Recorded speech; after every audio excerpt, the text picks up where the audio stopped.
2024 లేదా 25లో డిగ్రీ లేదా బీటెక్ చదివారా? సాఫ్ట్‌వేర్ జాబ్ కోసం ఎదురు చూస్తున్నారా? అయితే కోడ్ జ్ఞాన్ 100 డేస్ కోర్సులో చేరండి, జాబ్ సాధించండి.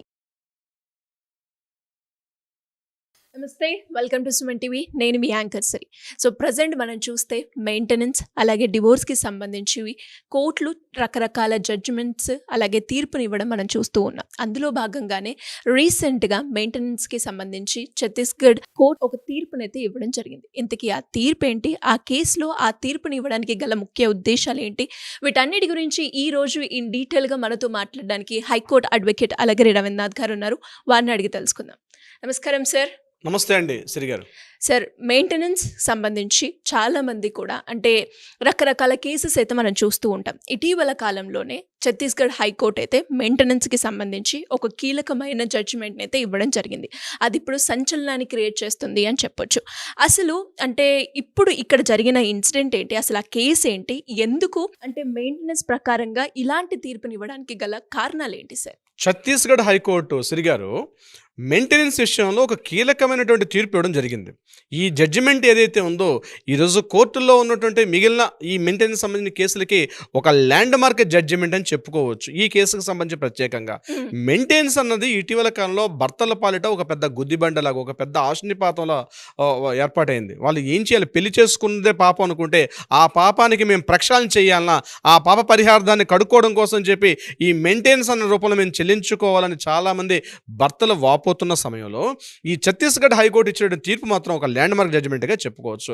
ఏంటి విషయాలంటే ముందుగా చెప్పాలి, ఆ కేసు సంబంధించిన కొన్ని వివరాలు మీతో పంచుకుంటా. ముఖ్యంగా 2019లో ఒక వ్యక్తి ఒక పెళ్లి జరిగింది, ఒక భార్య భర్తలు అయ్యారు ఇద్దరు కూడా. 19 తర్వాత ఈవిడ ఏం చేశారంటే ఆ భర్తను విడిచిపెట్టి 2 ఏళ్ళ కాపురం చేసిన తర్వాత భర్తను ఈవిడ కొంత వేరే వివాహేతర సంబంధం పెట్టుకొని భర్తకు దూరంగా ఉంటూ ఆ భర్తని కాస్త క్రూయల్టీ హింసిస్తున్నాడని, ఆ భర్తను హింసిస్తున్నాడు, కొడుతున్నారని, అత్తమామలు కొడుతున్నారని, కాస్త మా మీద క్రూయల్టీగా వ్యవహరిస్తున్నారని చెప్పి ఆవిడ ఫ్యామిలీ కోర్టును ఆశ్రయించడం జరిగింది. ఫ్యామిలీ హైకోర్టులో ఇవన్నీ కూడా చూపించి 498 DVC ఇతరత్ర ఈ కేసులన్నీ వేసిన తర్వాత అతను క్రూయల్టీగా ఉన్నాడు అని చెప్తూ కూడా ఆవిడ మరొక డివోర్స్ పిటిషన్ కూడా వేయడం జరిగింది. అయితే ఈవిడేం చేసింది, భర్త నుంచి విడిపోయిన తర్వాత వేరే వ్యక్తితోటి అక్రమ సంబంధంలో ఉంటూ ఈ కేసులన్నీ కూడా ఫైల్ చేస్తూ వచ్చింది.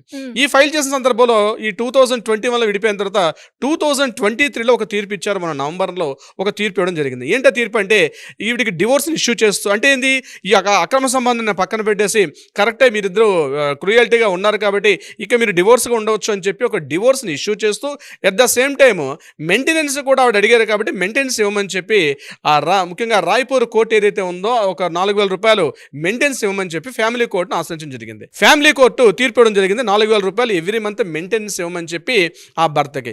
దీన్ని చూసినట్టు భర్త చాలా షాక్ తిన్నాడు. ఎందుకంటే వేరే భర్తతో వేరే వ్యక్తితో అక్రమ సంబంధం ఉంది. ఇంకొక విశేషం అంటే ఆ వేరే వ్యక్తి ఎవరో తన సొంత తమ్ముడే.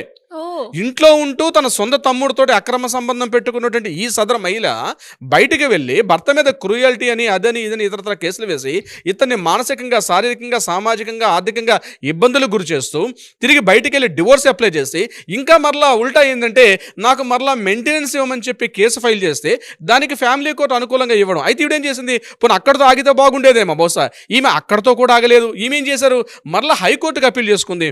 ఇతను ఇస్తున్నట్టు మీరు ఫ్యామిలీ కోర్టు ఇష్యూ చేసినటువంటి 4,000 రూపాయల మెయింటెనెన్స్ నాకు సరిపోదు, నన్ను 20,000 రూపీస్ ఇంక్రీజ్ చేయమని చెప్పి ఆవిడ హైకోర్టుకి వెళ్ళారు. లబోదిబం అన్నటువంటి హస్బెండ్ ఏం చేశాడు, హైకోర్టులో తన అడ్వకేట్స్ని రిప్రజెంటేషన్ చేస్తూ ఈవిడ అక్రమ సంబంధం పెట్టుకుంది, ఈవిడ అంతేకాకుండా తన సొంత తమ్ముడు భార్యతో, నా తమ్ముడితోటి అక్రమ సంబంధం పెట్టుకొని నన్ను సామాజికంగా అనేక రకాల అవమానాలకు గురి చేస్తున్నాను, ఎంతో హింసిస్తుంది, ఈ క్రూయల్టీ పెట్టిన కేసులన్నీ కూడా కేవలం వివాహ సంబంధంతో అక్రమంగా పెట్టుకొని నన్ను రకరకాల హింసిస్తుంది, మళ్ళీ ఉల్టా నా మీద మెయింటెనెన్స్ ఇవ్వమని చెప్పి పెట్టడం ఇది సరైనది కాదని చెప్పి అతను చెప్పుకోవడం, ఆ అడ్వకేట్స్ న్యాయవాదులు కూడా సరైన విధంగా రిప్రజెంటేషన్ దానికి సరిపడిన సపోర్టింగ్గా నిచ్చిన తర్వాత అప్పుడు హైకోర్టు ఏం చేశారంటే ఛత్తీస్గఢ్ హైకోర్టు నిజంగా ఫ్యామిలీ కోర్టు ఇచ్చినటువంటి తీర్పు ఏదైతే ఉందో ఇది పూర్తిగా తప్పని చెప్పి ఫ్యామిలీ కోర్టు ఇష్యూ చేసినటువంటి 4,000 రూపాయల మెయింటెనెన్స్ కూడా అసలు ₹1 కూడా మీకు ఇవ్వకూడదని చెప్తూ ఒక ల్యాండ్ మార్క్ జడ్జిమెంట్ ఇవ్వడం జరిగింది. అంటే సెక్షన్ 125 ప్రకారం మనకి ఏం చెప్తుంది అంటే మెయింటెనెన్స్ అనేది ఇవ్వాలి, కానీ కొన్ని సందర్భాల్లో మెయింటెనెన్స్ ఇవ్వాల్సిన పరిస్థితి అవసరం లేదు. కొన్ని సందర్భాల్లో మెయింటెనెన్స్ మెయింటెనెన్స్ అసలు పరిస్థితులు ఇవ్వకూడదు, ఏ సందర్భాలు ఇవ్వకూడదు మనం ప్రత్యేకంగా కొన్ని వీడియోలు కూడా మనం చేసాం మనం. సో ఈ సందర్భాన్ని ఇక్కడ నుంచి ఈమె అక్రమ సంబంధంతో కలిగి ఉండి వేరే వ్యక్తితో రిలేషన్షిప్లో ఉండి ఇక్కడ మరలా పాత మాజీ భర్తతోటి మెయింటెనెన్స్ ఇవ్వమని చెప్పడం ఉంది సరైన పద్ధతి కాదు అని చెప్తూ ఇటువంటివి ఏమైనా ఉంటే కూడా దీన్ని తీసుకోమని చెప్తూ కూడా జడ్జిమెంట్ ఇవ్వడం జరిగింది. ఇమీడియట్గా ఆ యొక్క కేసుని కొట్టివేస్తూ ఆ అమ్మాయికి ఇవ్వాల్సిన 4,000 రూపాయలు కొట్టివేసి అసలు జడ్జిమెంట్లో ₹1 కూడా ఇవ్వాల్సిన అవసరం లేదని చెప్పి భర్తకి రిలీఫ్ ఇస్తూ భర్తకి సపోర్ట్గా ఈ ల్యాండ్ మార్క్ జడ్జిమెంట్ అయితే వచ్చింది సిరి గారు. Great information sir. మీరు అన్నట్టుగానే ఇలాంటి సందర్భాలు చాలా చూస్తున్నాం ప్రజెంట్ సమాజంలో మనము.